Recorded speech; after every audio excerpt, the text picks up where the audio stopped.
Right. Your girl is not feeling too well. What's coming on here a little bit? She just have a little bit of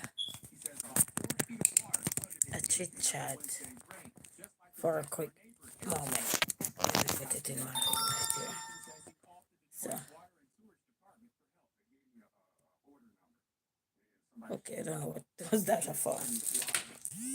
I don't know what was that for. So, so good night, family. Whoop.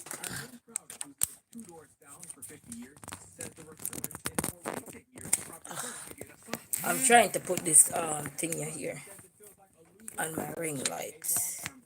Okay. Okay. So, ooh.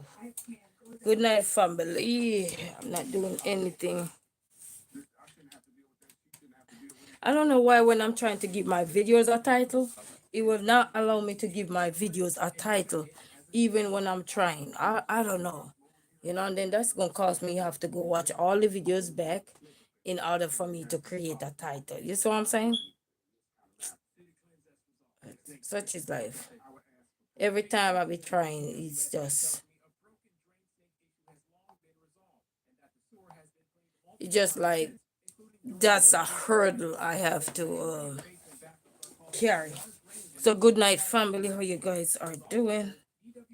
Hope you guys are doing amazing tonight. I am not doing. Oh, my son had brought this. He didn't say nothing. You know, I am not doing too good. And I feel. Let me turn this scented candle thing here on. Get me some aroma. Let me get me some aroma. So, how is everybody doing tonight? Your girl is here, not feeling too well tonight. Turning out. And then we're supposed to get some snow. You know, today after I come home from vacation, Harvey, greetings, good night. He said, how are you? I'm not feeling too well tonight at all, at all. You know, the pain is still on me. My back, my stomach is terrible pain. You know, this evening when I came home with the kids, they were downstairs and they were playing. Yes, blessings to you, my sister. Blessings to you. Thank you so much. We were all downstairs and they were playing downstairs and everything, and then they got home. I got home afterwards, and when they get home afterwards, I didn't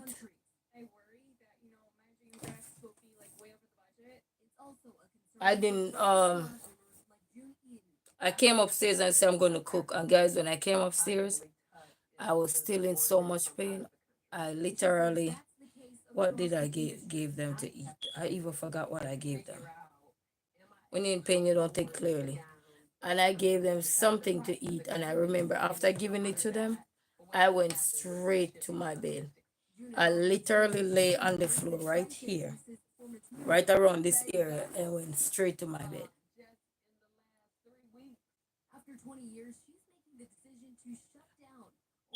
And then when I got back up, I'm like, oh my God, I haven't given the kids anything to eat. But I know I had given them something to eat, but I don't remember what. And I said, oh my God, when I got up, I asked my son, I said, what time is it? He said 7 something. So I got up and food is in the house, so they're not gonna be hungry. They you know what I mean. So I got up and I said, what do you guys want to eat? Because I didn't even know I just fell asleep. And he said, Mommy, I need fish. So he said, Mommy, tell you what, since you're not feeling well, I'll bake the fish. He baked the fish. And I will cook the food. So he baked the fish, he seasoned up the fish with the lemon pepper, and I let him use 1 pack of the seasoning that comes in the noodles. I let him use 1 pack of those, and he season it up, bake it in the oven, which is easier for him to do. So let him bake it in the oven, and I help monitor it with him. And he uses olive oil to grease the pan and stuff like that. and then you chicken. I keep saying chicken, but they call everything chicken. So I was able to fix that up and stuff. So you're looking so beautiful. Thank you so much. I appreciate Keisha. You know, trying to look. So right now I'm looking raggedy. I feel raggedy. I feel raggedy right now. The world smile with Buzz the Wagwan, man. I'm telling you, your girl over here feeling shamba, shamba, shamba, shamba. You know, I'm smiling, but the shamba, shamba is there. You know, shamba, shamba. But he cooked the fish, and then I peel the potatoes, the sweet potato and the Irish potato, cause one eats sweet potato, one don't. So yeah, so we cook that and then put some smart butter on top of it. No gravy, just some smart butter, cause everything was was seasoned. And we ate that, and then we had some blended smoothie left over from yesterday. It was in the fridge, so we drank that, and that's all we had for dinner. And then I just sat at the table. You know, when you're in pain, I said, "Thank you, Basil. Thank you so much. Thank you, Keishan. Thank you all. Thank you." When you're not feeling well and you sit down, you just can't. You want to move, but you can't move because at this point it's like you're just lazy, stuck to the bench. You see, I like it. I like it. Thank you. But the pain, right under here, my back, just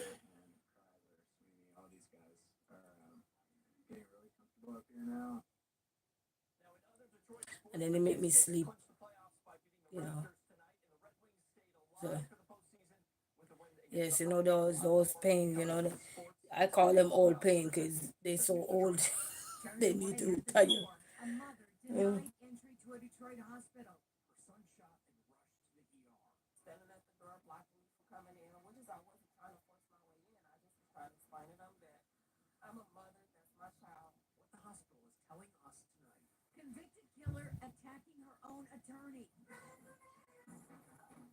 Wow.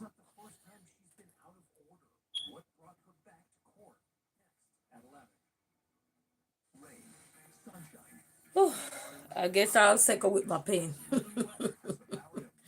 I'll just stay with my pain family. And then my house felt looked like a tornado passed through it. Thank you so much. Dream girl, how are you? Amita, how are you? How are you? Good morning, good night to you. Good morning from where you at, and good night to me. Good night, good night. Yes, I just take the pain.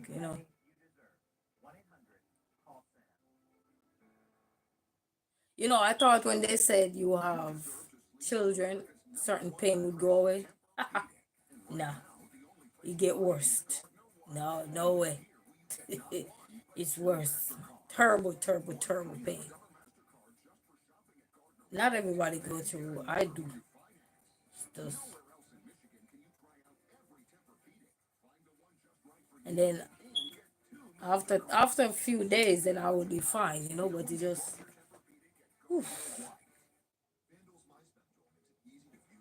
I literally lay on the floor and I felt asleep. My son got me up at 7 something in the evening. I think around 7:17. Poor thing.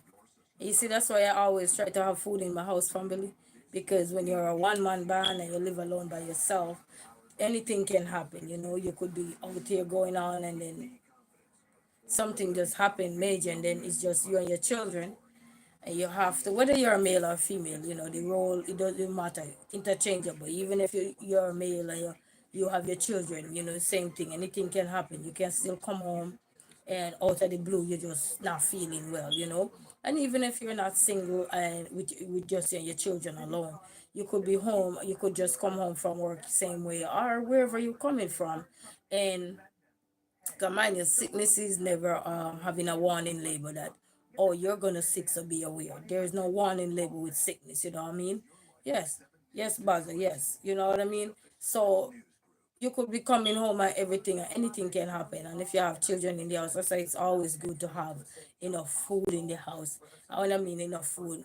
in food that children can easily access, even if you're not feeling well. Up movement, what's going on? Greetings, greetings. So even when you're not feeling well, you can have that for them because it's not easy. Because even when time you are not alone, you get sick too. And then one person have to bear the burden, especially if you live in America. You got to bear the burden because you want to be outside, then you won't have to worry. But if you don't want to be outside, just imagine how that look like for one person, when everything is just on you alone, you know. Like today, I was laying on the ground, and from the other day, this lady kept calling me, and I tell her, call her back, and she don't know I'm in pain or something. Because sometimes you go through stuff, you just want to tough it out by yourself. Yeah, man, bless up movement, bless up everybody. Sometimes you're going through pain and you just want to tough things out by yourself because you don't want to tell the whole world every little thing, every second, every minute. After a while, some things just become cliche, especially things where it's not good, it just linger for a while and it's a must until it's not no must no longer. But you don't have to tell the world everything. It's not like we obligated to tell the world everything. And then this lady called me and she don't even ask. She said she was trying to be nosy in my business, and I said, call you back. All week you say you're gonna call me. I said, lady, you are grown, I am grown. I don't obligated to tell you everything about my life. I don't question people about their life. If you tell me you will call me back, I just say, okay, that's it. You know, calling somebody back doesn't mean you're gonna call him back today. You don't have to mean that you're gonna literally call him back today. You know, I heard a sound. The lady was on the phone going off. You know what? She said, what did she say to me on the phone? I think the last word she said to me, and I heard her voice said, just hang the phone up because I'm in terrible pain. And I'm literally laying on the floor. And then she ended up calling me on another number. And I think she said, you know what? Like she trying to tell me don't call her no more or whatever. Lady, I wasn't trying to call you. You called me, you know.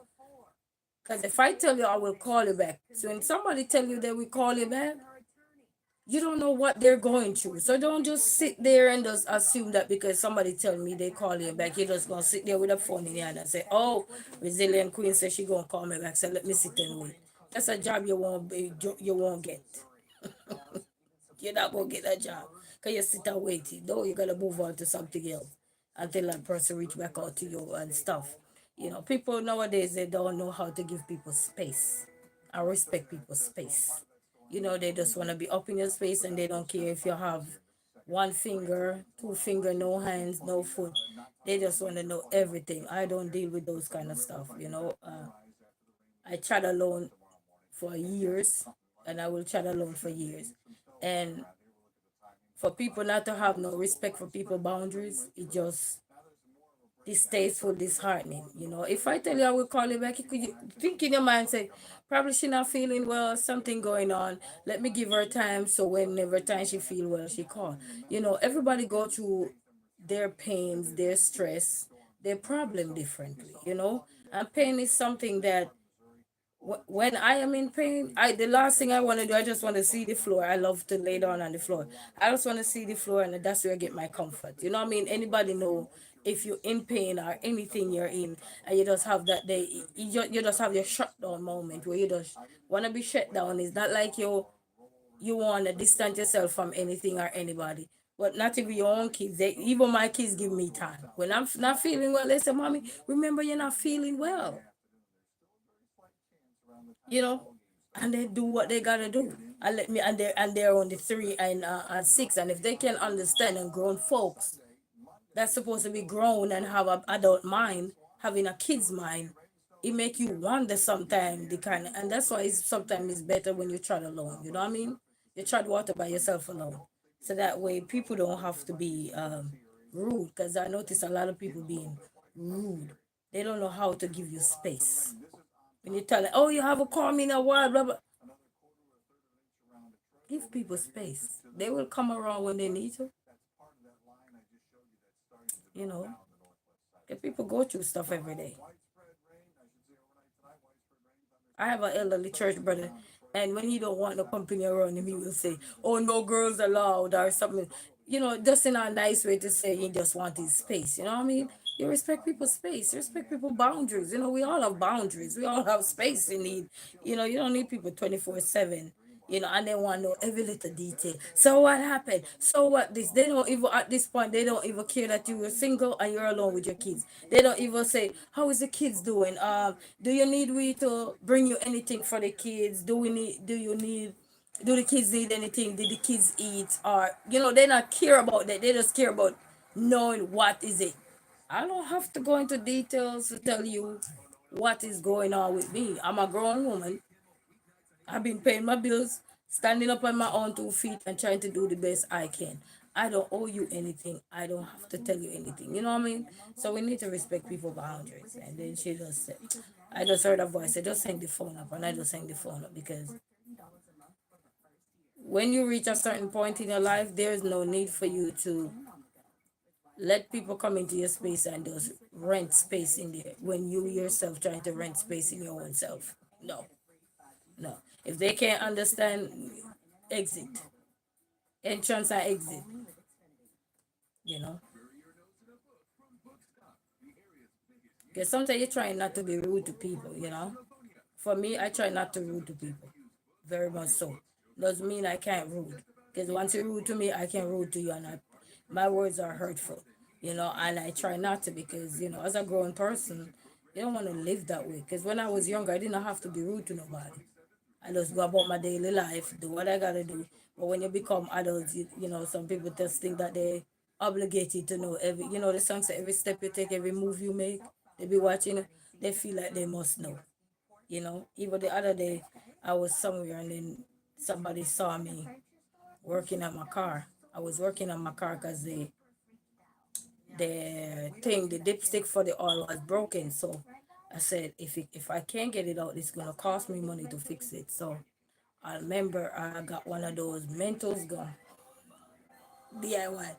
I get a Mentos gum, chew up the gum, make sure the juice was out of it. Get a piece of nail, wrap it into it. I didn't vlog it so you want to see it. Get a piece of nail, get the nail, piece of a nail, the screw things. Get one of those and wrap it gum around it and stuck it in the part that the handle broke off from because they have a little open slot. This and how the thing was, and stuck it down in there. And I'm trying to get the dipstick out so I could measure my oil because you don't want to keep driving and you don't know if your oil is about. Well, my car tell me anyhow, but probably when it tell me, it's gonna say I need to go right now to get it. Is my car will be somewhere. So anyway, I was trying to do the DIY, but that day I end up left my phone upstairs, and I said, Lord, in my head now I'm saying I'm gonna pay a lot of money if I don't get the dipstick out. Because it was stuck down in there, we just have a little round piece like this stuck down in there, and it's a little bit up top here I am having to work with. And I remember I had a knife in my car, but the knife was broken, a little pointed knife, but the knife is broken. So I had the blade and I had the handle. And when I was trying to use the blade, the pointed part to pull it up, the knife looked like it's about to cut me, so I had to get some paper towel. This is just DIY in this spot. So I had to get some paper towel, wrap the knife into it, leave the pointed part out, and I said, Lord, please, gotta help me to get this out because I'm praying. This is me talking. I said, Lord, please, you gotta help me to get this out the car because now I'm playing out the scenarios in my head. I'm looking at my budget. Or should I say budget? I'm looking at my finance at this time now. I say, this not in there. No, So I say, Lord, please, I need to get this out. I need to check my oil. And I was so persistent and consistent, and I was insisting that I need to get it out today because the weather wasn't so bad too. That day was windy, but the weather wasn't so bad, you know. And I've been there, been there. I tried the gum, it didn't work. You just shove it down a little further with the screw thing. And I kept using the pointy part of the knife after I wrap it with the tissue, and I just kept digging the part of it.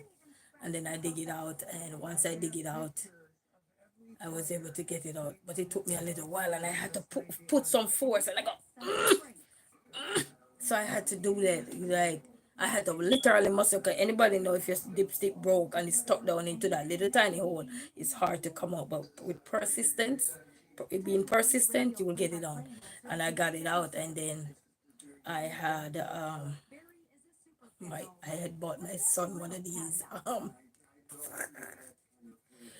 I had bought my son one of these like a writing pad, and he had a string on there. They don't know I took the string off. They're not gonna hopefully they're not gonna miss this string. Selena the Celestial, greetings. Yay.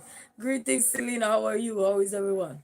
So I took the string off the writing pad, and well, because once I get the dipstick out, I was able to. I had another dipstick in the car, but I was looking for it. You say hello, everyone in the chat. Greetings, greetings.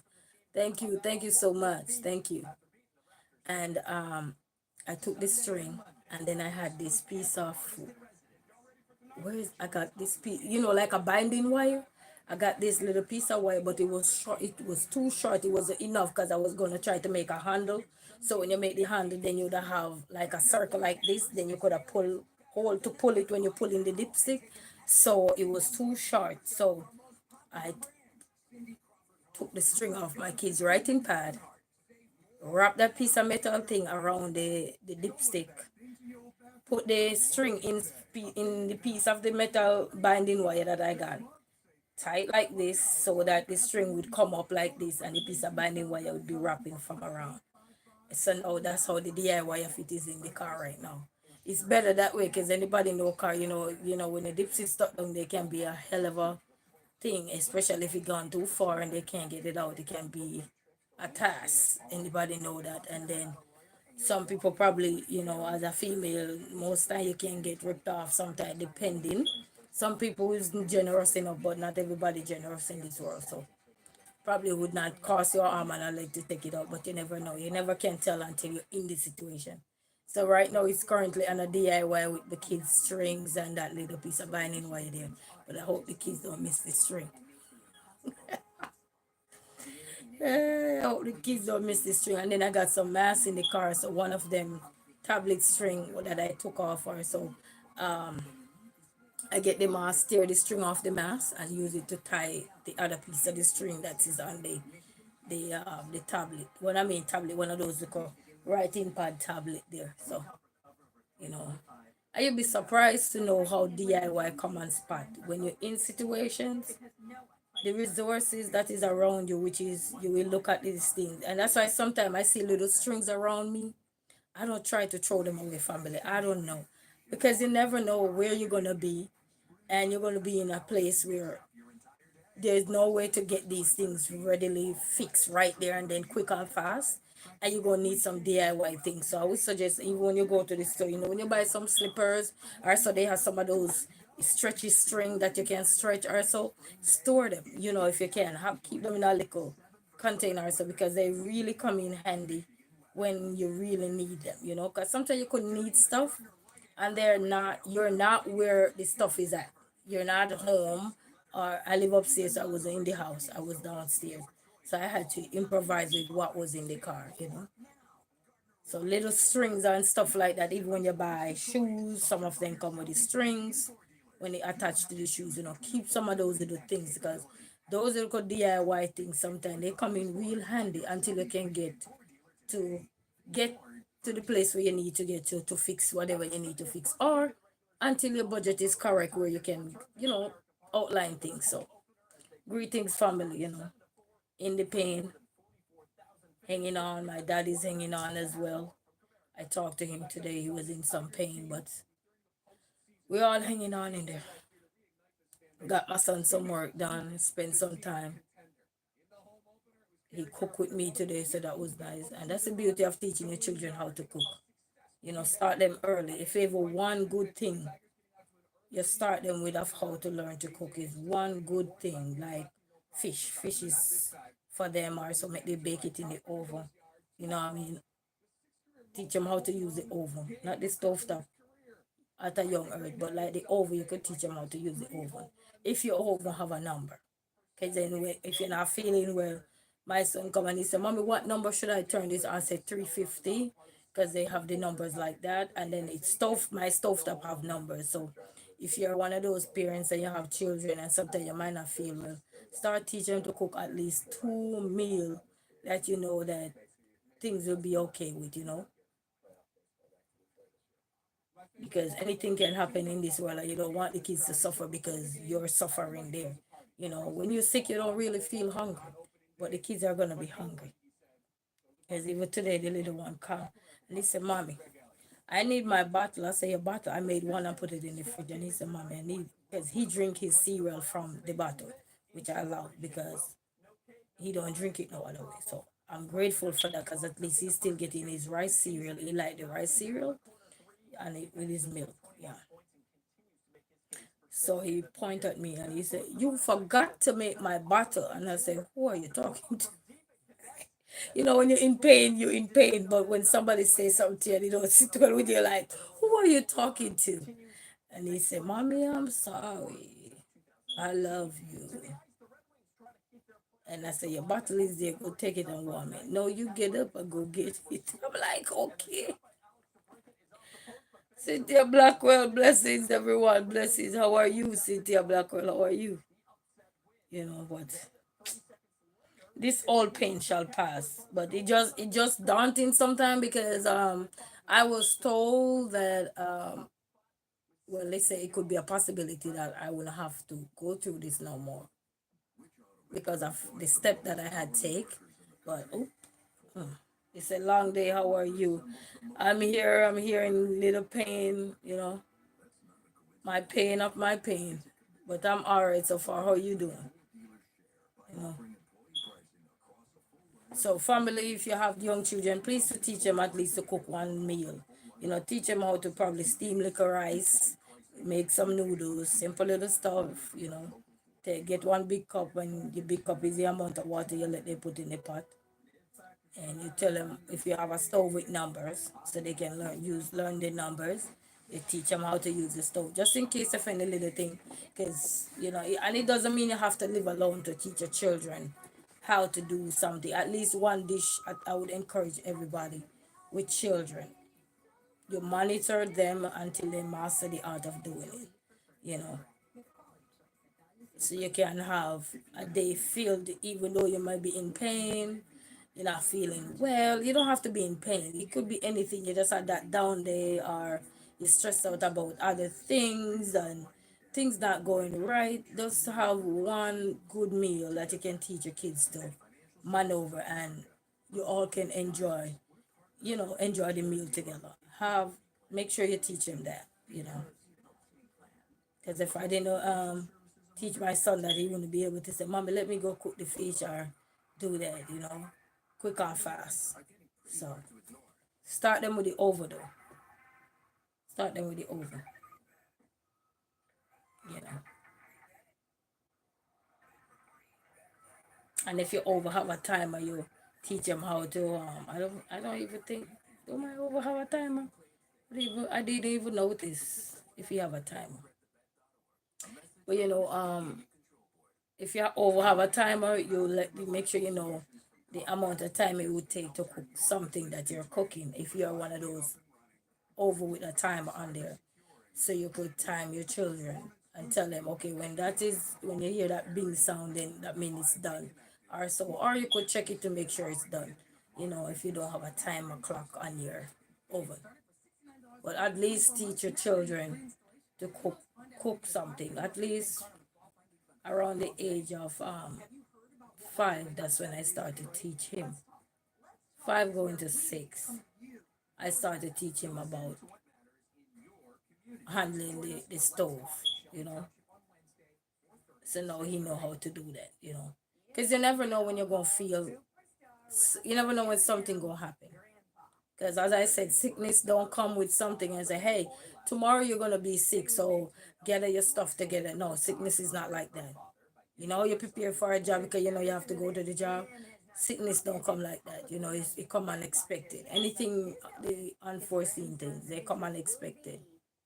Even if you have an idea, say, oh, this might come this time, or so sometimes it shift from the time that you're accustomed to, depending on what you were consuming, what you were putting inside of your body also have a major impact on how a lot of things take toll on your body as well, leading up towards certain things in your life, and then you could be having a specific time frame that things are coming, things are going to be done this way, but apparently it didn't happen that way. So if you have children, at least teach them how to do something around the house. Start them early. Don't be scared to say, oh, they're going to burn the place down.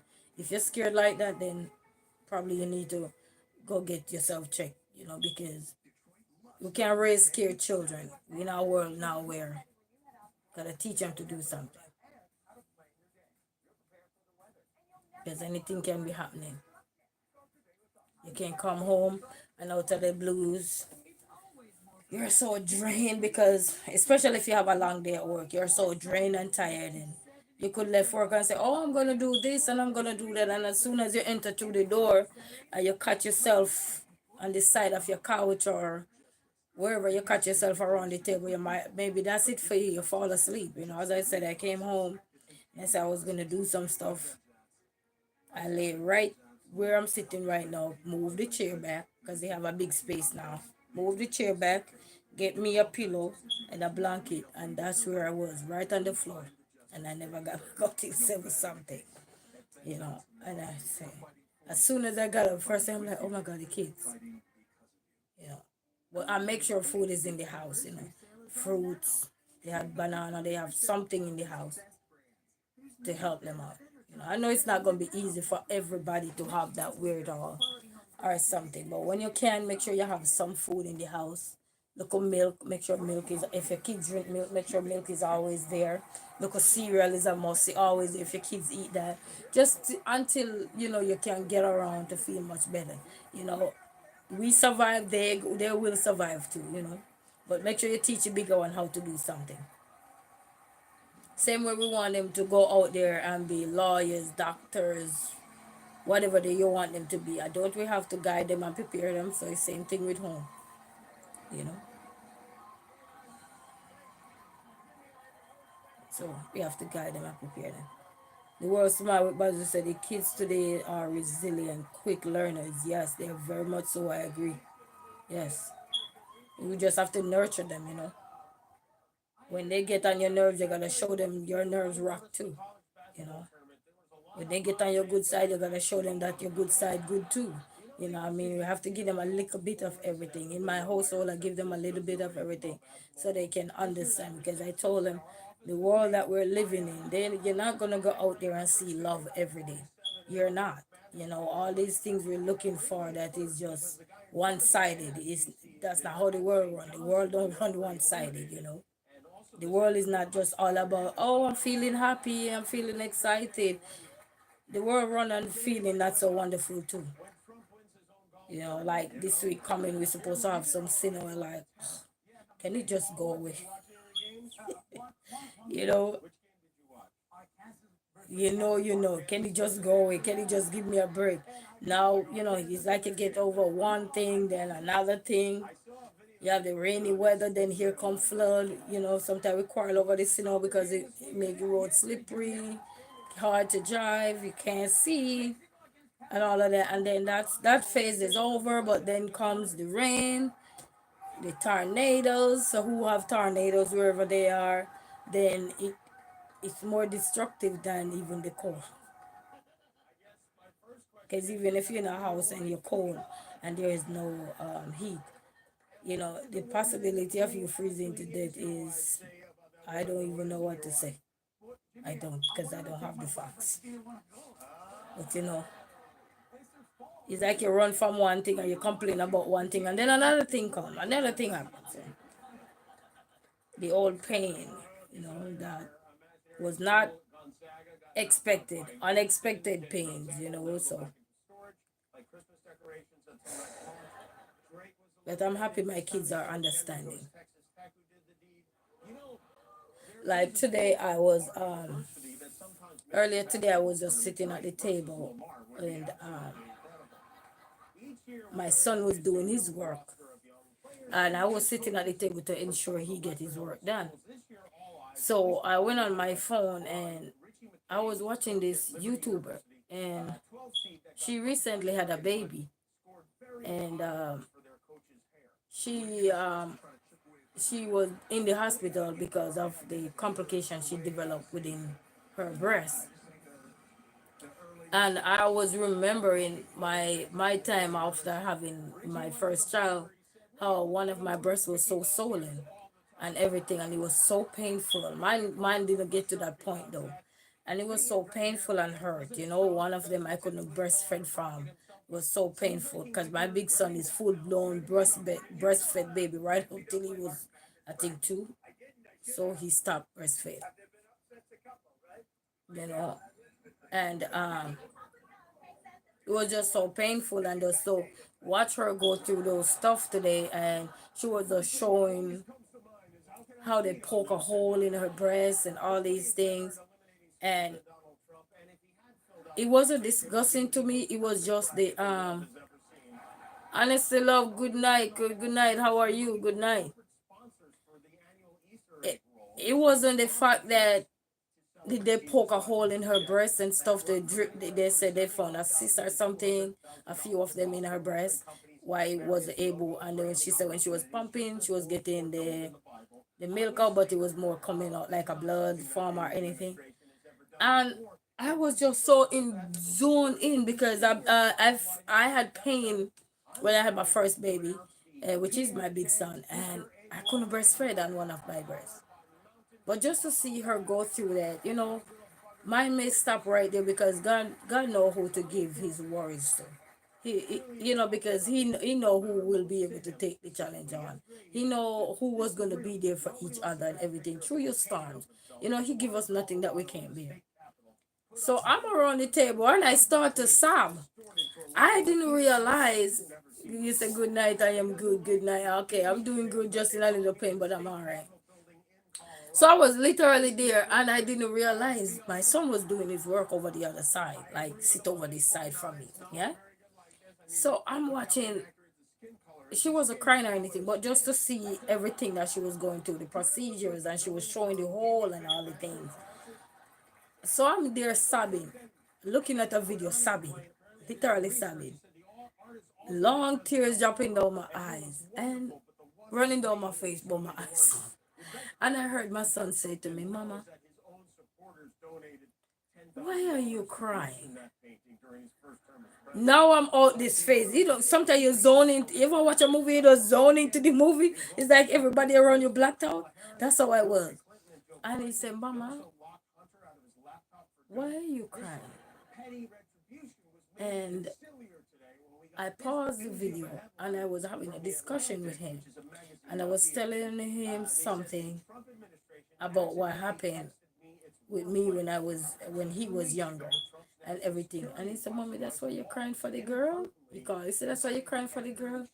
I said, yes, because just to see the things she's going through. And I had been through something similar with you when you were a baby, but mine didn't escalate to that part because God knows. God know my story then, and he know it now. You know what I mean? So even though you may have similar stories to tell, God know how to lead you further. You know, he know who gonna have it work struggle, so he don't give it to you no further than just maybe what he need to give to you and everything. And then when the movie was over, now he said when the video was over, he said to me, Mama, is it finished now? I said, yeah. We literally sat at the table having a full blown conversation, and just to see the look on his face looking at me, he wasn't crying or anything, but you could just tell that he was so sad for me. And he was just looking at me, and my son, anybody know him, he's a very serious young man. But when he looks at you with that little serious face, he just had this little sad little look on his face. So cute with his little look, so sad. He's sad at the same time, but he just have this sad expression that you won't really see that much. Did you hear one of your cousin passed away yesterday? No. No. Whoop. No. I didn't hear that. But I'll reach out and see. I'll reach out and see, okay? My phone is charging. I'll reach out and say thanks for the update. I'll reach out. I'll reach out in a little. Why is this thing going like this? Ah. Thanks for the update, though.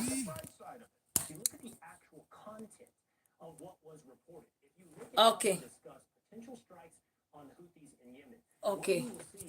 I don't know. Okay, thank you. Thank you, thank you.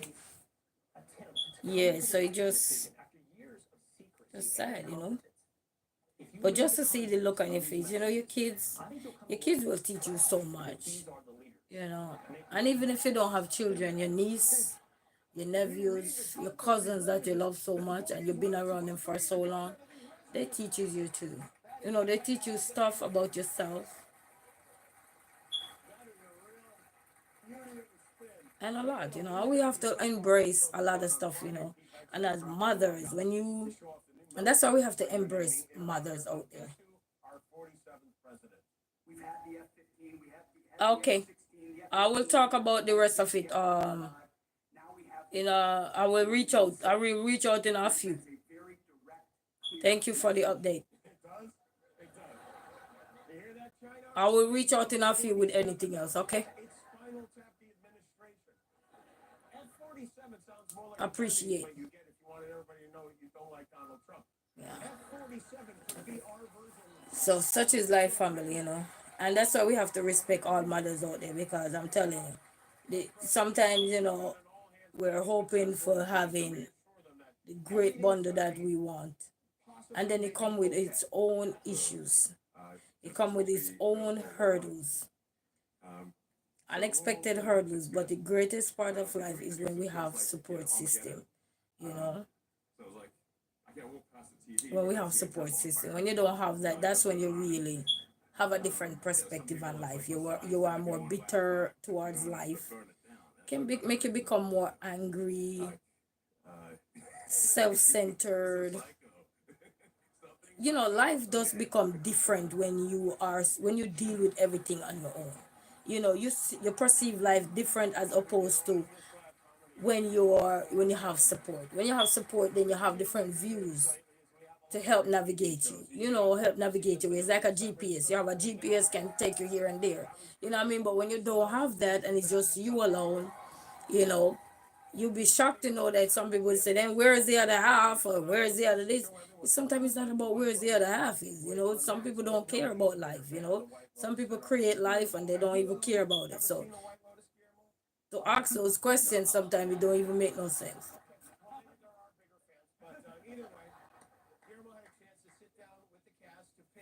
You know, and that's why we have to always lean on God because He's our biggest support system. You know, He gave us life and He's the biggest support system we can ever have. You know, along with everybody He gonna put around you along the way. You know,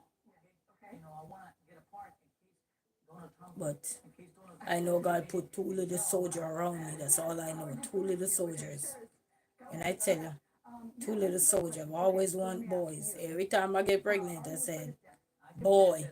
But he said, no, I don't think you're having a boy. I say, I'm having boys. That's all I asked God for was boys. If I tell you the way I used to think about having girls, you would be like, I did not want to have no girls. I'm sorry, girls. I did not want to have no girls. I remember one person look at me and say, if you have a girl, the girl would look just like you. They would be so smart, so intelligent. I'm like, oh, that's true, but no. Elena E, hi girlie. Hey lady Elena, how are you? Elena E, greetings, greetings. Glad to catch up. Thank you so much. Appreciate. Thank you all so much. Thank you. So in my life, is the one that is she gonna have a girl? Nope. Two kids. That's it. I asked God for two children, and that's it. Two kids. Cause my view on life, I look at my life. I have a different perspective on a lot of stuff. From my mom having a lot of us, seven of us. Well, one of us is a twin, and I say, not seeing no real father figure stood there. You just see a bunch of kids and you're like, where did that end? You know what I mean? So from a young girl, I started to look at myself and I said, if things should ever happen to me and I have to fall in that situation, I only want two kids. Two is good enough for me. Because at this point, it's gonna be just me. So why would I want to have extra kids when I only got two hands? One over here hold me, one over here hold me. I just got enough for two hand. I call them handbags. Only have enough for two handbags. That's it. You know, I never believe in having one children because if something happened, then you lose all, and then you probably grow out at the age where you can't have no more. So I believe in having two. You can't replace your children though. So yes, yes, I literally call them handbags. Because I used to say having a bunch of kids, they're not handbags. But two is good enough for me because then I have two hands, I can hold them. One handbag here, one handbag here. So that's how I used to laugh around even before I have kids. And I said, I just want two. Two handbags is enough for me. I don't even like handbags, and I got handbags. How many times you barely see me with a handbag? Yo, I stuck all my stuff in one bag, and then if I'm comfortable and you see me rocking it all the time, I'd rather go out and pick a black Scandal bag up and put my stuff in it and walk around with it. Doesn't mean I don't have handbags. I got the handbags. I remember somebody bought me a coach. They still is a big old handbag. I'm not a big fan of big handbags. Never did. I like the cute little handbags. And I still have, and I'd rather give me a Scandal bag. I'll put this stuff in it and go. When the Scandal bag tear out, I get me another one free because I get it from the grocery store. I get my handbags from the grocery store. So I used to have a different view on children because of the way I see it. I hate to see parents struggle with a bunch of kids, and you struggle with two, then you have another set, and you're struggling again by yourself. I don't believe in that. I'm not torturing myself. I will not do that. I will not torture myself. For those who can do that, kudos to you. Hats off to you. We all not built the same way. My perspective is not built like that. My body is not built like that. Two and I'm worn out.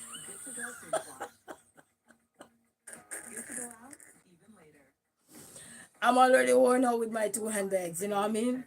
Even though I get what I wanted because I always only want boys. And God gave me exactly what I wanted. And am I paying the price for them? Oh, yes. Are they running me dry? Oh, yes. Are they running my nerves off system? Oh, yes. Are they running my head over the roof? Oh, yes. Everything. But at the same time, they can reason.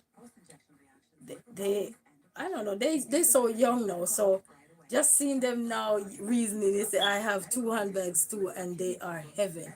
Yes, they are heaven when they're ready and they're not so heavy when they're ready.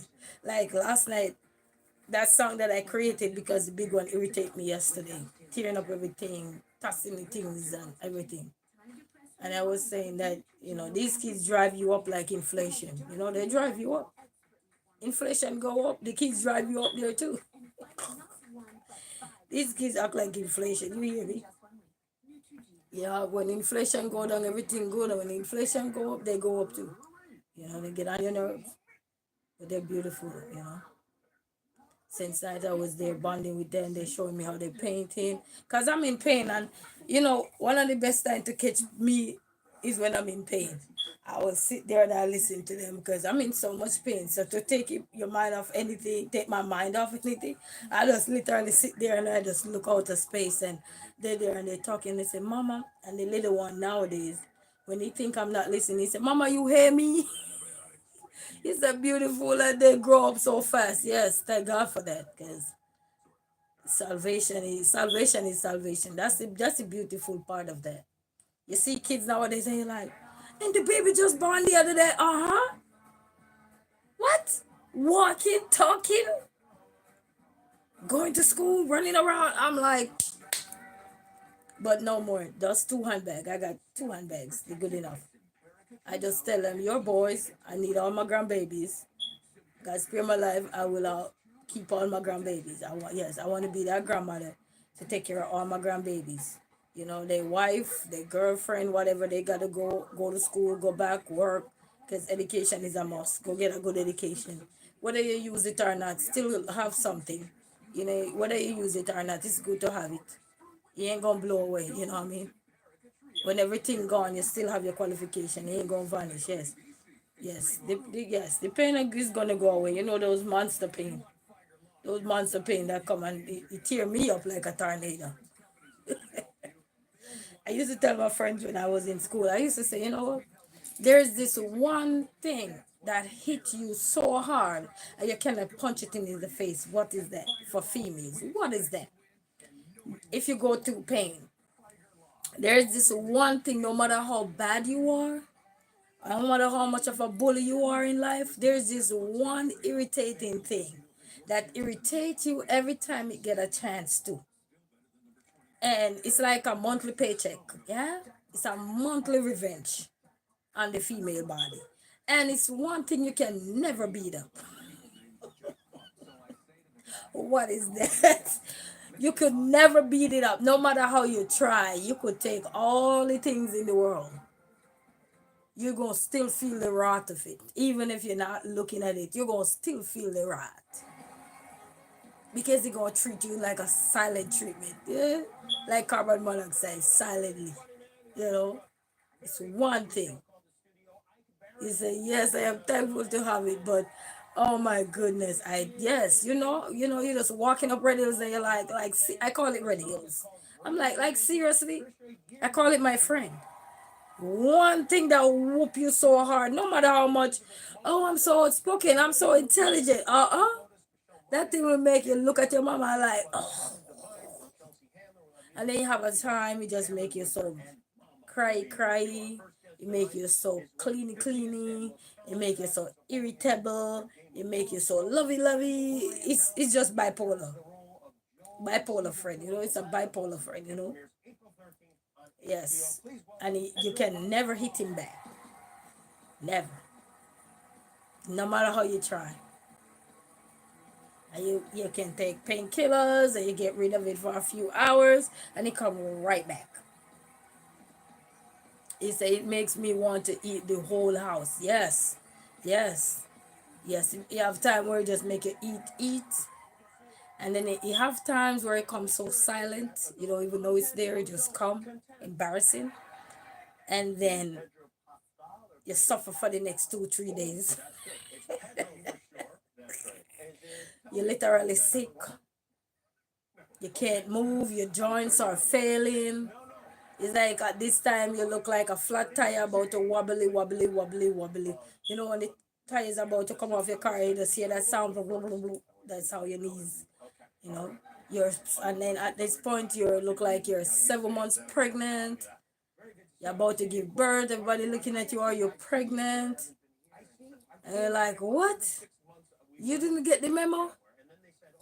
You didn't see what I've done? Oh, you late. It's just my sister that can stand me. It's always hitting me, you know. You have that one sister can stand you. You will never get rid of it. And then as soon as you get rid of that, then you're going to have, here comes what they call a hot flash. News flash. But at least you won't have to go through that part anyway. I'm listening to the news now where Oprah was talking about, some people were talking on Oprah show that even at 36 you can go into menopause. They call it is it premenopause? So you'll be going through the stages, the heat and everything. Well, go through it, brother. Because at least you'll be free again. You don't have to worry about no radios. Even though you're going through it now, if you're going through menopause now, you can go through it early. So that was enlightening to know, that your body, I guess our body starts to change earlier than before. So many changes are happening in our body. Well, we go through a whole lot though. Female really go through a lot. That's super early, yes. I was watching the Oprah show where they're talking about menopause and stuff like that, and they said it's like a retirement. Yeah, Halle Berry, a couple other celebrities were talking about it. One lady was saying the evil go to the point where they're not so into that lovey-dovey part of life anymore, and that one of them, I think she was saying, I think it also caused her divorce. Yeah, we really go through a whole lot. The female body, and that's why more education have to be, more research have to be done, because female really go through a whole lot, and sometimes our partners are not equipped with the knowledge.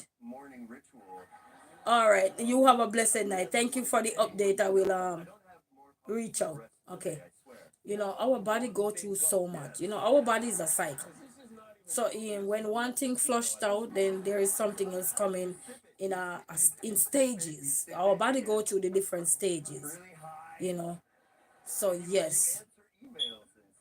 So it's a lot our body have to endure, family. Our body endure a lot as female. And that's why we have to learn to embrace our body, take care of ourselves, and just do the best we can. Sometimes we want to do all the 5 star this and the 5 star that, but we also realize that we have to thank you, Elena E. Says sleep well, honesty. Take care and do what we gotta do to take care of our health, because I didn't even know that menopause can start at early as 36. Sometimes you're going through some things, some signs, some symptoms. They were talking about some of the things. I know hot flash is one of the things, like news flash, hot flash. No, when you're at certain part of your age in life, you say yes, female have to embrace ourselves and take care of ourselves. Yes, we have to. And they were saying something. They say even though you exercise and do a lot of stuff that we need to do, yes, we do go through a lot, and that's why we have to be respected and embraced. And when we not being respected about that, we have to take a detour. We have to detour because we've been through so much. Our stage, our cycle as females is not like males. We go through a whole lot. Good night. How are you, Elena? Greetings. And thanks to everyone. But we go through a whole lot, family. And gone were the days where we're scared to talk about a lot of stuff that is affecting us.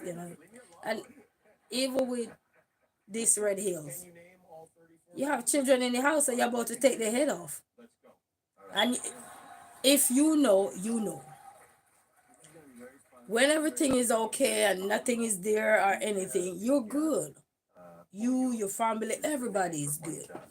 But when this little, I call it termite sometimes, or that sister that can stand you for a second, come about, sometimes it give you 2 week warning, 2 week sign. That means you might not really pay attention. If you don't pay attention to your body, you won't know it's a sign. It give you 2 week signs where your body come in different shapes. It show you early signs in different things. You know, and it come with so many different hurdles with your body. And if you know as female, you know what I'm talking about. When it come with so many things. Come with symptoms, some of them are very irritable. Sometimes it make you so cry is so emotional. So you know it's time when it's coming. Sometimes it make you can stand to even see the dog close to you. I used to have this teacher, we used to have a discussion, and she used to say, when mine is coming, I don't even want to go to school. I just call off. Because you don't want to go bark after nobody kids, or you don't want to yell after nobody children. Even anywhere you go, I used to work at this one place, and there was this one customer. He seemed like he was good. He said, "Yes, Queen, the symptoms can be so unbearable sometimes, and they come in all shape, brother. If you're a female, they come in all shape. We don't have to go through them because everybody different. Everybody body is different. No one size fit all, but they come in all kind of shape. I'm telling you, our cycle, our way of cycle.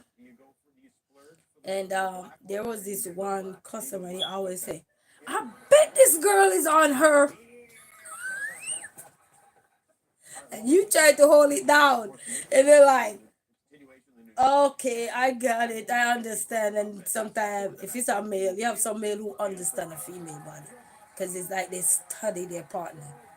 So kudos to the good man out there who study their partner, and know that these things happen. And ooh we sometimes they look in a place to cover. You can't cover from tornado like that. It's a tornado within itself. And then when the pain is on you, when it finally arrives, it's like a baby.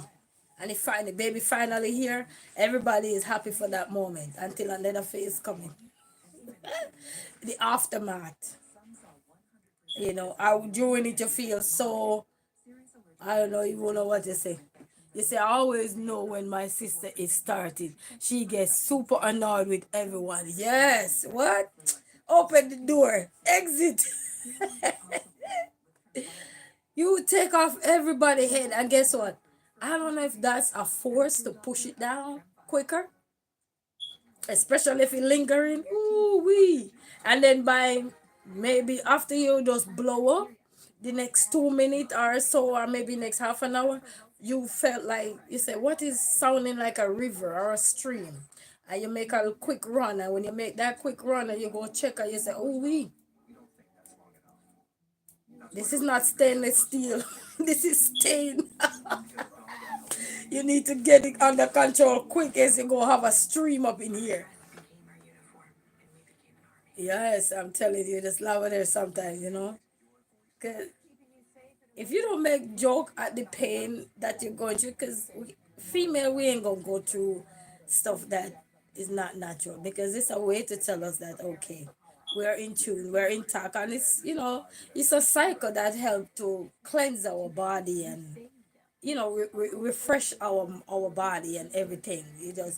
But it's just the way it really hit us. And if you hit it back, one, you ain't gonna get arrested for it. Two, you ain't gonna go to jail, and three, he beating you up and he's not gonna get arrested either. So you can call even 911 to say, hey, I'm in pain, and my sister from Red Hills is beating me up. I need her to stop. You can't do that, because they're just gonna look at you like, okay, I guess you're in menopause or you're on your cycle and you just need to relax. They ain't gonna arrest you. Oh my God, it's just. And then after we get out of that phase, we have menopause coming. It's so funny. How much can a female body take? Childbearing beat me up. Childbearing is another thing too. It beat us like a flat tire. You come out of like somebody that beat you uncontrollable.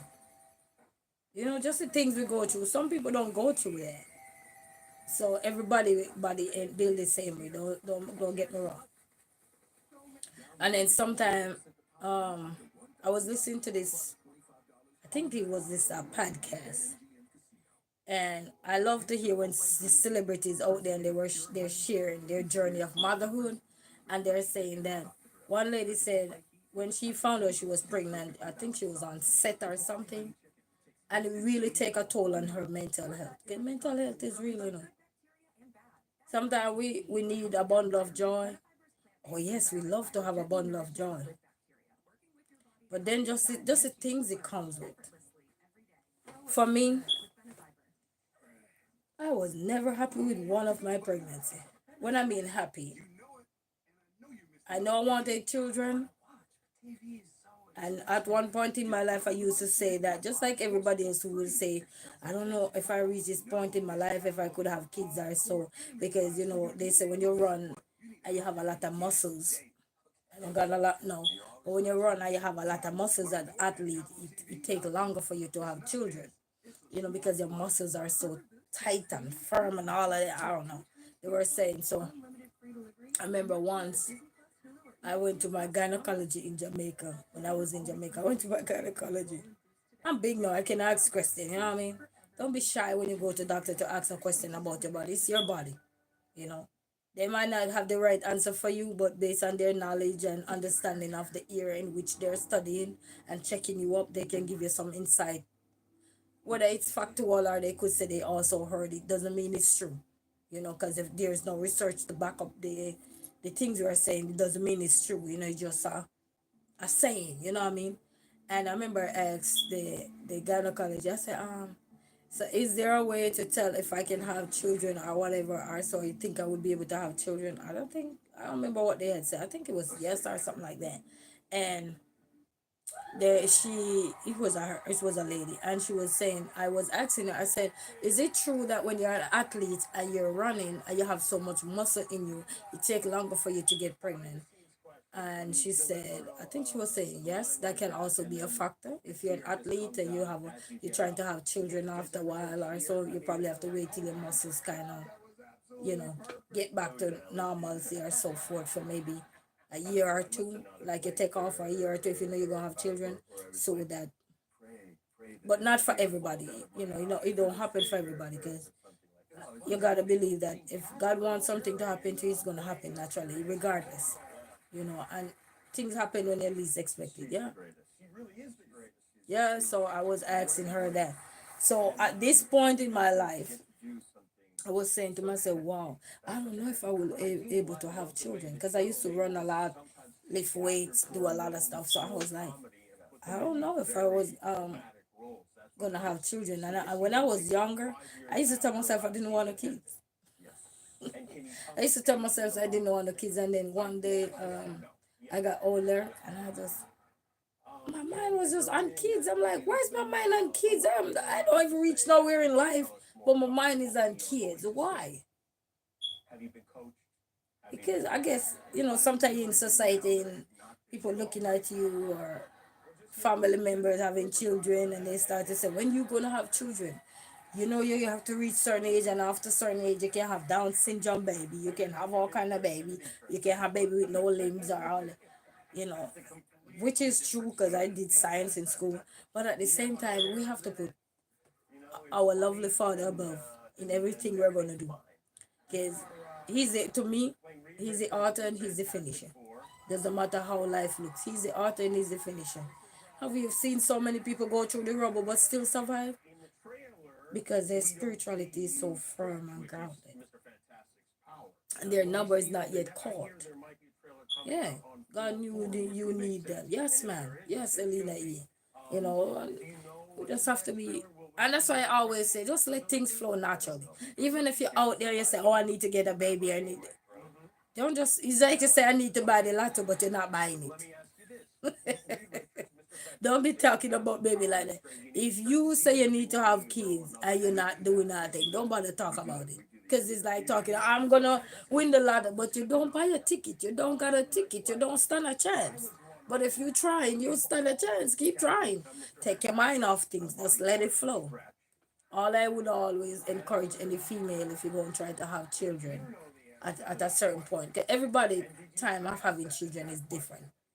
You never know when, because some people start early in Red Hills, and that is a door open there. And you have to be careful. If you're out there, everything, you gotta be careful. I will tell anybody, make sure you have something aside just in case, because you never know. You can't prepare for children, but you can save if you're working. Save a dime or 2 years. You save like how you make what they call it. What they call that thing there before you did? What they call it? What they call that thing before you did? The title. What they call that title? The will. Same way you can left a title, not a title, a will. Same way you can left a will, you can start a will for your children you want to have. What I mean start a will, you say, all right, then I need to have an account. I'm working and I have the money now. Let me put on 10 grand or 5 grand, depending on how you work and how much money you take. Put it aside for you and your children. Because when you're young, wild, and so forth, you need to have something aside. So when that day come and something happen, you have your little wheel aside, which is your little dividend, your little money. It's not gonna last forever, don't get me wrong, but it's a start to your journey. That means, let's say, for example, God forbid, you could have your partner, and God forbid he died. You could die in an accident. Something happened. Anything can happen. At least you have something to help you till you can wait till that baby reach 6 months old, at least maybe probably walking age or so forth. So you always put something aside. That's what I would encourage anybody. Don't just say you just want a child. If you don't buy the ticket, you don't stand a chance. Well, as soon as you think you can start a will, as soon as you think you are in that position to think you could start a will, I would say start. It's better late than never. I know people write a will today and then the next day. But anything we're doing, because sometimes we're planning for children, and that's not where God wants us to plan for no children. He wants us to just have fun, enjoy life. He will come. But put things into preparation, you know. And sometimes, and that's why some of us don't get to the stage where we need to get to, because we worry too much. Relax, let things naturally flow. Our bodies naturally flow. Look at cycles. Sometimes you have a pattern. Some people have a pattern. And sometimes we have irregular patterns. We have regular patterns and we have irregular patterns. You come when you want to. Not everybody is like that, because everybody, again, body different. So you got to plan ahead. Like you're young and you want to go to college. Don't just start make plans. You jot down things in your little book. Say, hey, in the next 5 years, I want to go to college. I want to obtain a business. I want to, just like how we have goals and we write them down. Same thing when you want to go that route. All right, I need to have a little bank account so that check out how much diaper probably gonna cost within that time frame. You don't know, but it could be a rough estimate. Or so how long you gonna last before you potty train your baby. Or so put those little things into consideration. Have a little account to start just in case of any little thing. Then if something happen, that child have something. At least they know mommy was thinking about them. Daddy was thinking about them or so forth. Put something in place. That means if something happened, you know, that child already had their little account there already. Yeah, it will be in your name, but it's for the child. So something is there. And even if you don't have big money, if you have $100, put it down. Put it down, because you never can tell what's gonna happen. You know. And when they're young, you don't need to be buying a whole bunch of stuff for them when they're young. Save that money. Put the money aside. Yeah, you're right. Better sooner than later. Yes, because you never know. We out here, we don't hold nothing in this world. Only thing we hold out here is our mouth, our pop at the mouth and go off at the mouth or something. None of these things we don't hold. All the things we accumulating. So we just have to just embrace life naturally. You know. Not to say you must plan about life or everything, but some of us plan too much. We overthink things, we overreact, we worry too much. Just let the process natural. That put things aside so that mean when it naturally happen, then you don't have to worry, oh, but I wasn't ready. And please, that's when God ready for you. Wake up, smell your coffee. Yes, sister, you gave me a great idea. Thank you, Queen. Yes, I appreciate you, Elena E. Thank you so much. Thank you. Yes, man, we have to just go, and sometimes we sit down, we're planning about a child that we never even buy a ticket for. You're not doing nothing but you want a child. You're not doing it but you plan. What? You buy an empty ladder ticket. No. Make sure you're in the basket first. You're in the basket. Yeah? And do what you gotta do, you know what I mean? Because sometimes you're crying, oh, but I wasn't ready. That's when God said He ready for you. So you make sure, you're young and you're out there, anything. You never know when anything gonna be happening to you. We don't know. And I like to say, once we're active, you can either get disease, get pregnant, or kind of cop. I like to say cop. Because that's what they used to say in Jamaica. You know, you gonna catch cop. I mean, you won't get disease. So you either get disease or you catch belly. So plan ahead. And sometimes you have a baby or you get pregnant and you're hoping that the person who you got pregnant for was gonna be there for you.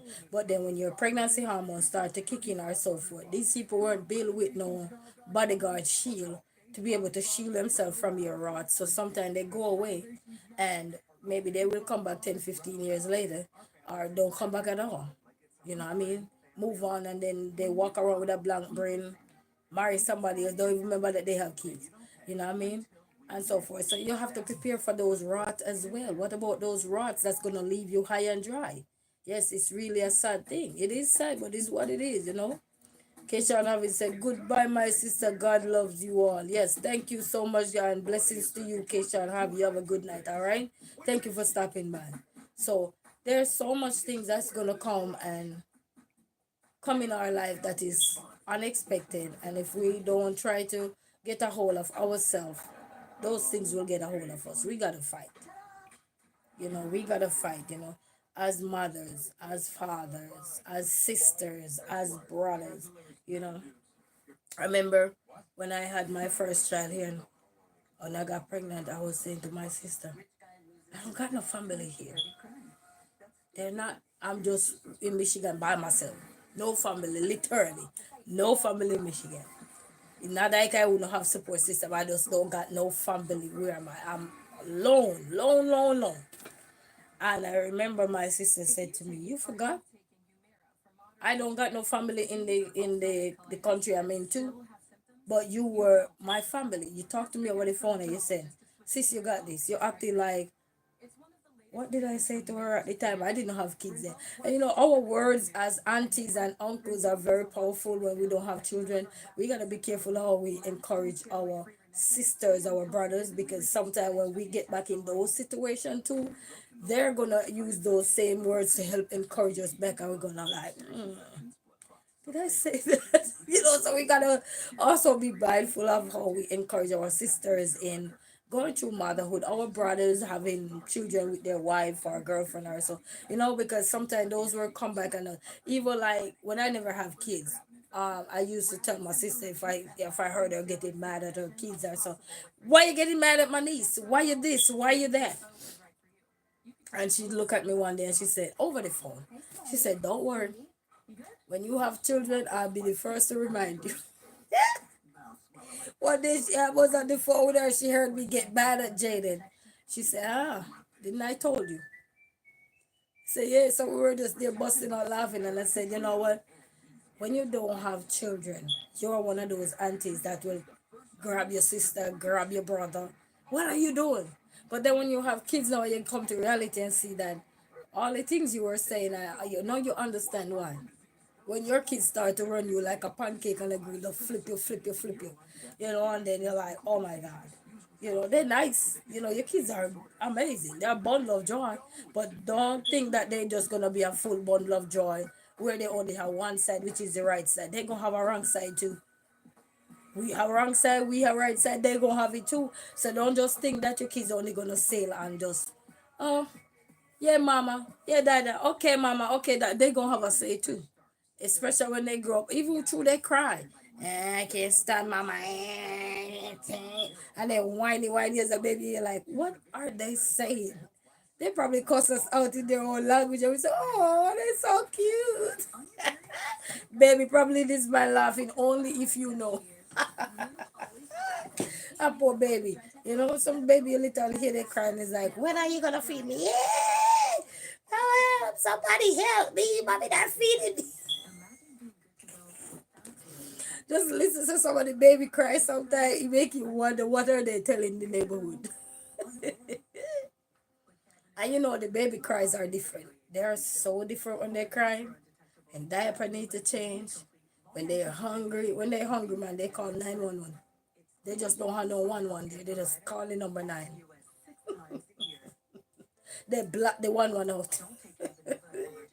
Because when they scream at that point, they're singing. I'm hungry. Oh, I'm hungry. Hey, I'm listening to a baby voice in my head right now, screaming how hungry he is. Like my little one. When he was a baby, when he just born, I said, oh, but he not latching on. When the latch doctor come and help me latch him on, ooh, 360 baby. Oh Lord, I'm hungry. Oh, what? Murder up in the hospital. Is the doctor rolling in there? What, is everything okay? Why is the baby crying? Hungry? And as they give it, this is the fun part of motherhood. When a baby's crying and you finally pick them up to feed them, and if they're a breastfed baby, oh, that's the funny part. And they quarreling me. They're quarreling like they're mad. Like they're mad. They're saying you should have fed me long time. They're so mad. And they use their hand and their little tiny hand, and at this point all their fingers open. Remember, baby hand closed. They hobble over the breast. No. And some of them in temper. Literally in temper. My baby was one of that, the little one. Literally in temper. I'm like, oh my God. These kids. And then at one point he was latching on, so those little bottles of feeding at the hospital they give you, he was drinking them out like he owned the hospital. The doctor come and say, he drank all of that already. I said, yes. He came out with an empty stomach. You know, you have some baby come out with an empty stomach, they literally come out one McDonald's, KFC, Burger King, all the things, and they're not working. And then when you're home and you have the irritating daddy at home with them now. Oh, the baby crying. Go take the baby. Oh, forgot he don't have no breast. I'm telling you, he was ready to eat. Yes, greedy. I call it greedy baby. At this time, their hands, notice when you have baby and they're hungry, before they hungry, their hands are fold. Just like this, firm, like they're about to punch you in the face. When they're hungry, they just grab up the breast and they cover it up. Man. And if you ever try to turn them, when I was trying to turn my little one from this breast to the other breast, he was mad. And the big one breastfed all the way. The little one, by 3 months, he said, go to hell with your breasts. He said that was enough milk for me. Go away. He just stopped drinking breast milk after 3 months. He said, go away with that. So the little one was back of it. He said, go away with that. That baby made me laugh. He said, go away with that. What? Yes. Listen, but you can learn so much from your kids. They just, you look at, when you have children and you're breastfeeding a baby, you're literally looking down and imagine yourself with your mama. Because through your children that you're going to have is what going to really make you appreciate your parents more. Because when you're breastfeeding a child, you literally have them right here. And you're breastfeeding them, and as mothers, you know, that's your bonding time with your kids, but also the time to appreciate your parents, to see what they go through, especially your mama that birthed you and have to literally have you here. If you're lucky to have those parents around it, because not everybody fortunate, because some people are adopted right after they were born. You understand? But sympathy to those people as well. You know, but you know, but just looking at your children, you're like, wow. As parents, our mind run wild, and if you don't have support system at this time, a lot of us go into post depression, go all kind of stuff going on because we start to think about that moment. You know, yes, it's a cherished moment, Elena. Yes, we have to cherish that moment, and at this time, sometimes we break down crying and so forth, and that's where we really need the support. You know, of our partners, our family, just to be around us to let us know it's okay. You know, it's okay. It's those happy moments. It's those, you're gonna have those feelings. It's natural. It's normal. You know what I mean? Mind you, no good book ain't gonna set you up for parenthood, because what work with my child may never work with yours. What I laugh about may never, you won't be able to laugh about it because of how you go through, you know, having children, you know. Because when you're having children, you thought that it's a moment to be happy, it's a moment to be laughing, it's a moment to be say, thank you, Lord, I'm blessed, my womb is blessed, and all these things. But just the turmoil phase you go through, like me. When I was 4 months pregnant, I lost my sight. I could not see. You know, for at 4 months pregnant, I didn't have morning symptoms and all of that. You know, I was just greedy, but I didn't have no morning symptom. My eyes was blurry by 4 months with my youngest child. Yes, I was literally at work working, and I was at this time I was working at a pizza joint. I was making pizza and everything, and there was a cook over this side doing ribs and all kind of stuff. And we always laugh and look at it, joke around and everything. And one day I said to him, I can't see you. What is happening? I can't see. And I remember I had Jaden in the store at the time. God bless their heart. And I said, I can't see. And I get my eyes checked off him when I was pregnant. So if you're having those kind of symptoms too, make sure you get your eyes checked. And when I got my eyes checked, they said everything is good with my vision. I still have 20/20 peripheral vision, whatever. But I still can't see. My eyes were so blurry. When I mean blurry, blurry. So they said blink and see if you come back. That was blurry. Everything I was looking at was blurry. Near was good, but all the way out, blurry. You know, and signs on the road was blurry. Everything was blurry. So I went all the way to Canton and get it checked. Yes. So that was my thing with my last child. Oh wow. How long did it last? It last till I think recently. It started to fade away recently. It wasn't so bad.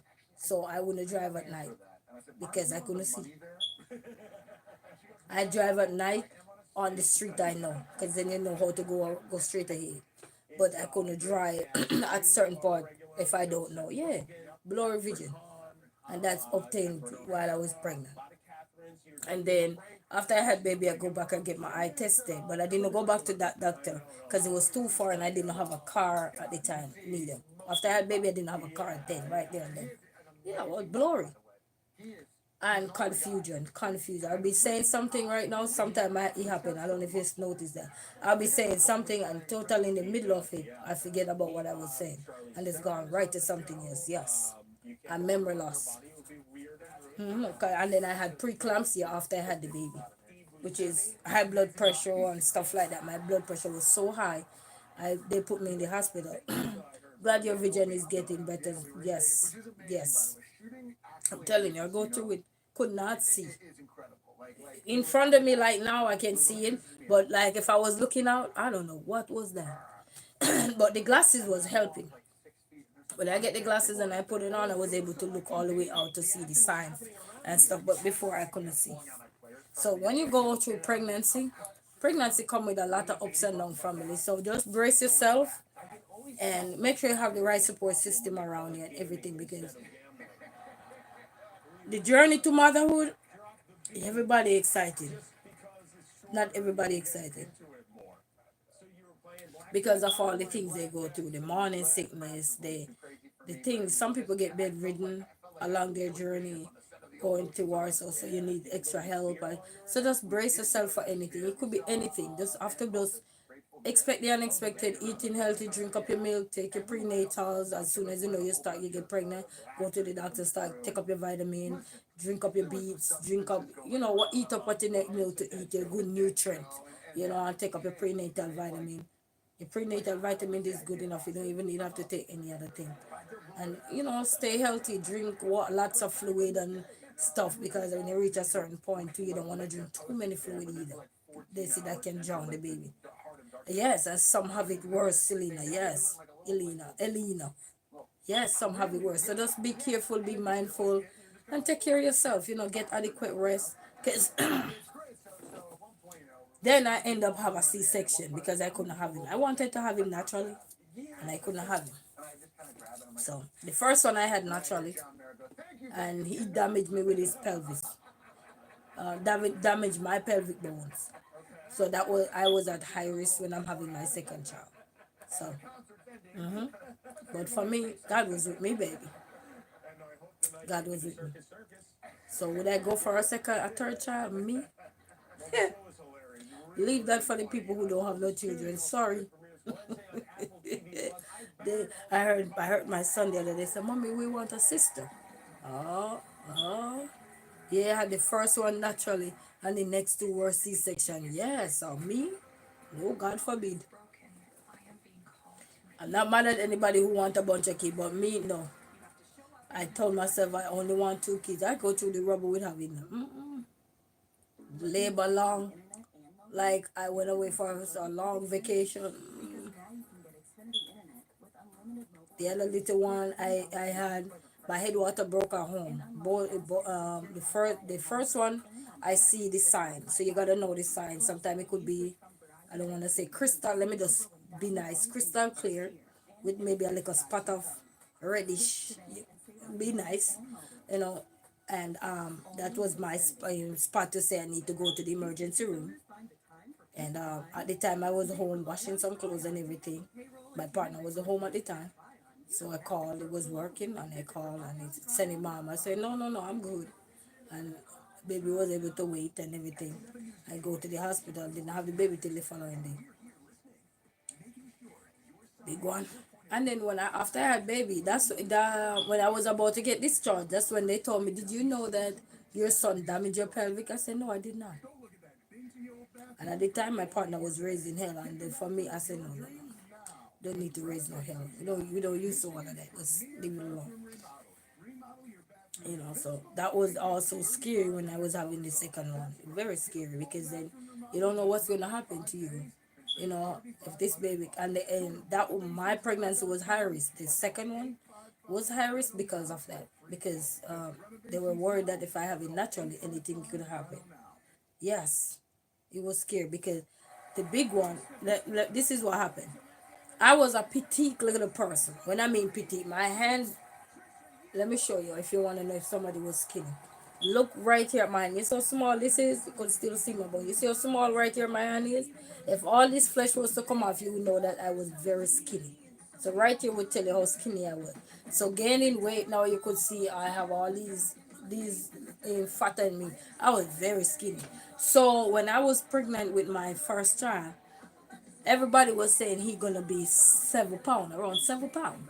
Oh, that boy come out 8 pounds, 8 point something.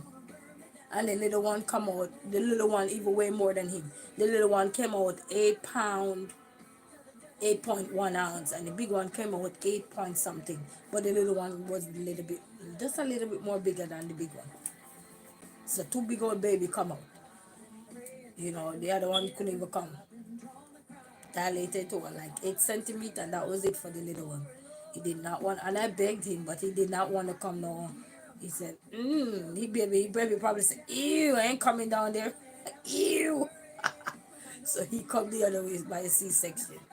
That was a rough journey too. That was a rough one because I had a procedure done as well. So that was rough. Small mommy, big babies, and that was always it. That's why I have a front now. Big old stomach in front of me, and everything was at the back as flat like a bammy. Anybody Jamaican know what a bammy is? A flat thing. Let's say pita bread, flat like a pita bread. Because everything was right up there. So it's after I had baby again, all these extra pita bread, all these pounds. But before I was a pita bread, flat like a pita bread. What you want on the mail, put some mail. And then pregnancy craving, if you ever, this is the other thing I love with pregnancy. When you send your partner to go to the store to get something for you that you're craving, and they come back with the wrong item, but they're substituting without calling you. And the female be true that hey, poor partner said, man, I remember I work in a restaurant, and the man said, hey, fix my food good, because if it's not good, my wife is gonna give it back for me to take back. She's not gonna eat it. Listen, when you're pregnant, everything wanted a certain way. When you order food, you want it a specific way. And if you don't get it that way, you start singing the song, say mercy, say no. Hey, just, we should have a comedian just laughing at the parents. Oh, man, just the things we go through. And then for me, when I reached 6 months, going 7 months, I could hardly manage to do anything. When I stooped down to do anything, I could not get back up. When I lay on the bed, I couldn't get off the bed. I get off the bed like a sideways, like somebody pushed me over. Like your bedridden, somebody push you over to the side. That's how I was getting out the bed. I'm like, pregnancy now for me. Literally, I was saying these things to myself while I'm pregnant. I said, no, I can't stand pregnancy. It's a lot of female like I could not stand pregnancy to save my life. Oh yeah, struggles. Yeah, I could. I used to hate pregnancy. I couldn't wait. I'm like,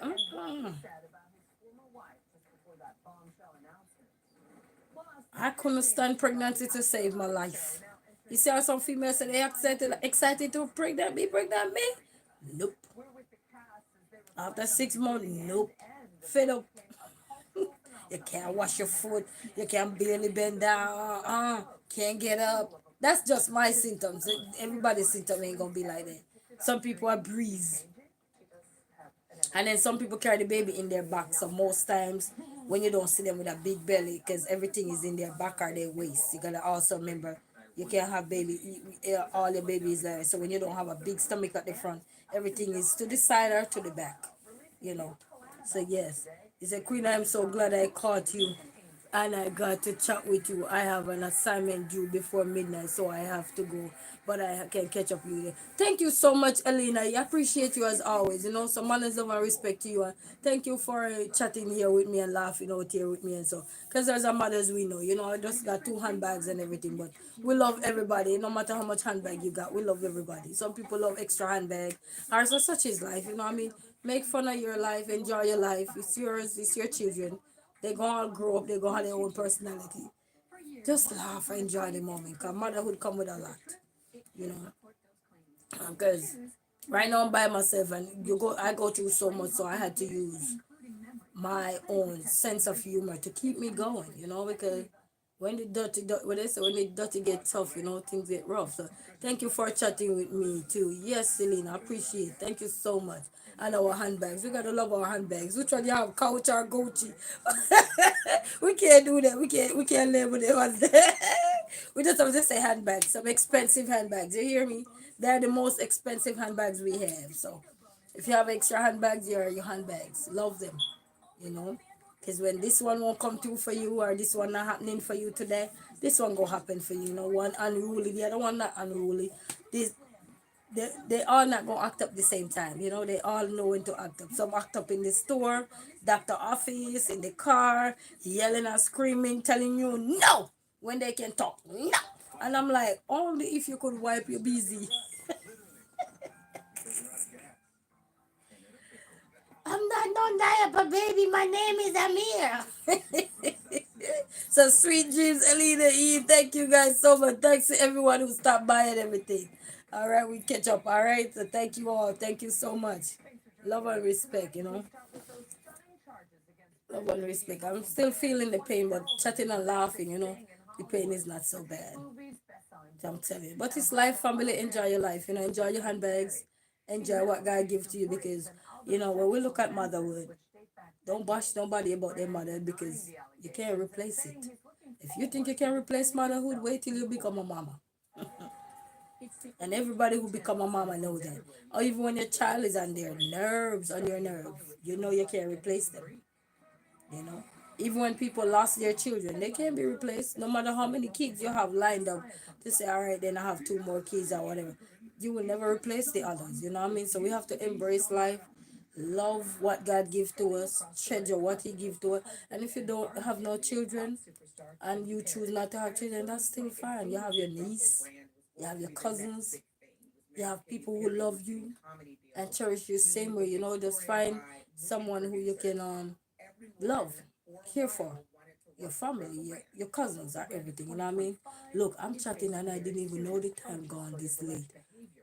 Let me write down the names. Because I am here chatting away family. You couldn't tell me what time is it. I'm trying not to go over.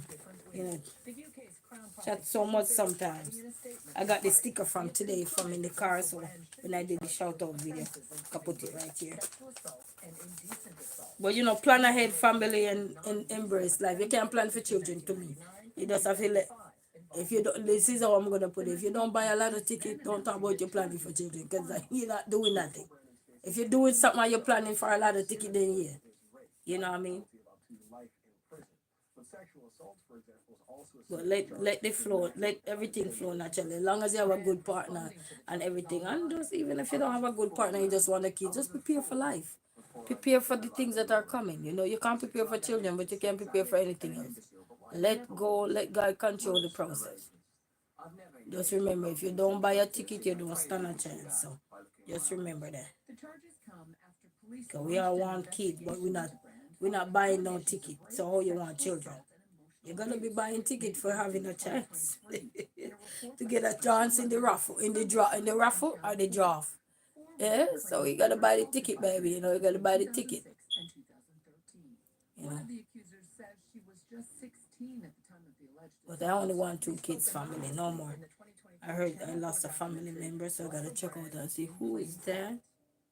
And they made it so rest in peace. Such is life. We only on this earth for a few minutes. We're borrowed here, so make use of our borrowed time. And see the good in your life, family. Wherever you are in your journey, just see the good in it. Because sometimes that's what weigh we down. We don't learn to see the good in our life. Have some sense of humor. You can't be mad every day. We gotta smile like the world smile with Bazzy. We gotta smile. Can't be mad all the time. Enjoy your journey, even if you don't have children. Sometimes you say, when I'm gonna have children, you'll be surprised when you find the right person. You'll be surprised. They say, hey, I'm pregnant. Hey, it's not mine. Go check first. Before you run off your mouth, say it's not mine. Just say, okay, and check it out. And just embrace life.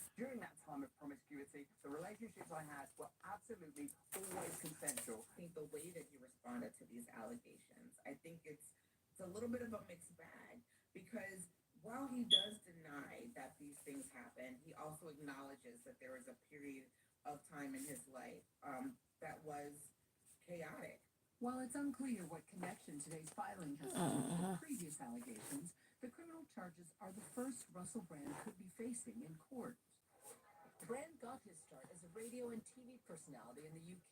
This make you start to wonder if you want to become a celebrity. And so many things go on. So many things go on when your life take off. Nothing go on when your life is down in the mud. Life is really a 360. When your life is down in the mud, nothing take off for you. You don't hear nobody say this. You don't hear nobody say that. And as soon as your life take off, you're all up in the air in a negative light. Life is funny.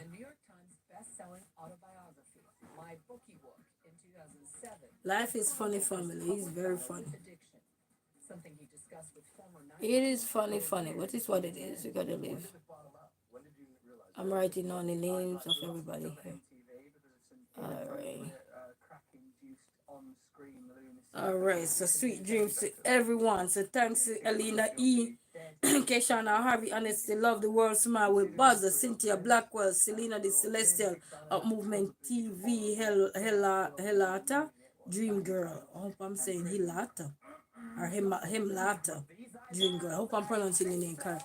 So I want to say have a peaceful night when I do my next shout out video. Everybody that was here, and I got some person from the other night there, plus my sticker from today. I have that right here. Stick down here. When this book done, I'm gonna take out all the page and create me another book. I like the feel of it. It's just kind of cute. Yes, family, so take care of yourself and don't worry about nothing. Embrace life, and even if you're not a mama, your auntie, your uncle, everything, just keep going. Life will happen for you when you least expect it. You just have to put things into place and everything. And if you don't buy your ticket, you don't stand a chance, okay? Buy your ticket, buy those humble yourself. You pray to God for what you want and then let it flow naturally. Don't worry about nothing, especially when you're ready to become a mom or anything. Just tell yourself, so okay, whatever happened, happened. Take your mind off it. Enjoy it. Enjoy the moment. Enjoy yourself. Enjoy whoever you're around. You know what I mean? Just make sure you have a little thing right here, knit right here for when baby out or you have somebody around you can support you when if things should ever go left or go south. I like to say south. If things go south, you never know. We're in a world where anything can happen. Same way you're married and you can divorce, same way things can happen when or anything. But anyway, we ain't gonna stay longer because I know it's late and people gotta go to work or anything. So thank you guys for taking a time out your busy schedule to visit with Resilient Queen. Just by laughing, I saw the pain was able to go down. Hopefully, stay that way for a while. I had painkiller, but I didn't want to take it. But anyway, family, to God be the glory. Great things He has done. Enjoy your life. You only have one. And remember, motherhood cannot be replaced. So enjoy yourself, live, love life, and just laugh. Because you're going to have sad moments, and you're going to have good moments, and you got everything in between. Such is life. Enjoy yourself, family. Until then, bye.